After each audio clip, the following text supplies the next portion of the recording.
Roses are only native to the northern hemisphere and have been enjoyed for thousands of years. Initially, they had 4 or 5 petals and only flowered once.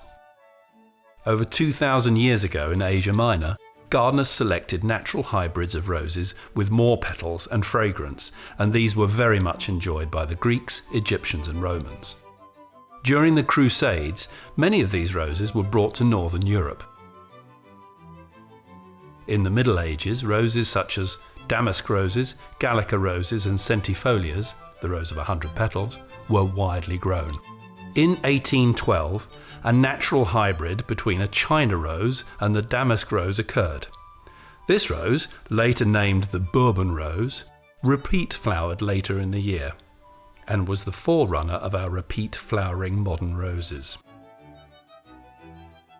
Other China roses were imported later, 4 of which are the parents of most modern roses, hence being referred to as the 4 stud roses.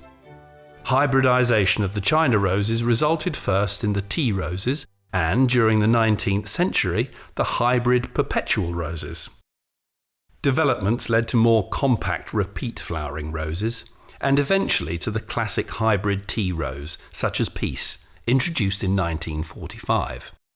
In the 1950s, it was followed by the famous Fragrant Cloud, Superstar, Deep Secret, and many more, all created by the world-renowned rose breeders Matthias Tantau Sr. and Jr. Rose and Tantau, now owned by the Avers family, carried on Matthias Tantau's work. They are now one of the largest rose breeding establishments in Europe, with subsequent generations of rose breeders continuing the development of new roses. Trends in the 1970s, primarily looking for soft colours and very full flowers similar to the old roses which only flowered once, led to the creation of a new range of shrub roses. Their popularity led to hundreds of these roses in most colours to be introduced. Most of them make large prostate shrubs or climbers and are thus more suited to gardens with very large flower beds. Underplanting with herbaceous plants is recommended to cover bare areas below the canopy. However, the public demanded more compact roses with similarly shaped fragrant flowers which are more suited to smaller gardens and containers. Rose and Tantau, with over 100 years of rose breeding experience, was one of the first companies to meet this challenge and introduce their nostalgic roses range, which is featured here. Rose and Tantau produce 250 to 350,000 rose seedlings annually, which are tested over many years before being selected for possible introduction. All roses in this range reach approximately 100 to 120 centimetres in height, with a spread of 50 to 60 centimetres. They make excellent plants for beds, specimen planting and containers. All repeat rapidly after deadheading. All nostalgic roses are fragrant, with scents ranging from old rose and fruity to spicy, even sometimes being mixed with an aniseed fragrance. Nostalgic roses are specifically tested for disease and weather resistance, initially at Rose and Tantau, followed by testing in the countries in which they are being sold. This ensures that they all have good resistance against fungal diseases in the country in which they are grown. There are over a dozen varieties in the range of nostalgic roses, and typical examples are shown here. One of the first to flower is Duchess of Cornwall, with its very large, full quartered flowers. Its orange-pink flowers are darker during cooler periods. They expel a sweet, spicy fragrance. Flowers are carried in small clusters with 3 to 5 blooms. Its foliage is olive green and glossy. An eye-catching variety, with its soft pink flowers, is Enchantress. It has a strong, spicy old rose fragrance and carries 3 to 5 very full flowers with stout stems, ideal for the vase. Foliage is mid-green and leathery. Deep yellow flowers are displayed on Global Beauty. Its initial spiral buds open to very full, large flowers with spicy old rose fragrance. Foliage is olive green and very glossy. Global Beauty has excellent colour stability.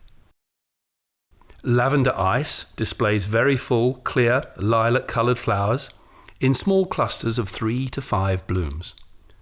Despite the very full flowers, it has a remarkable weather resistance.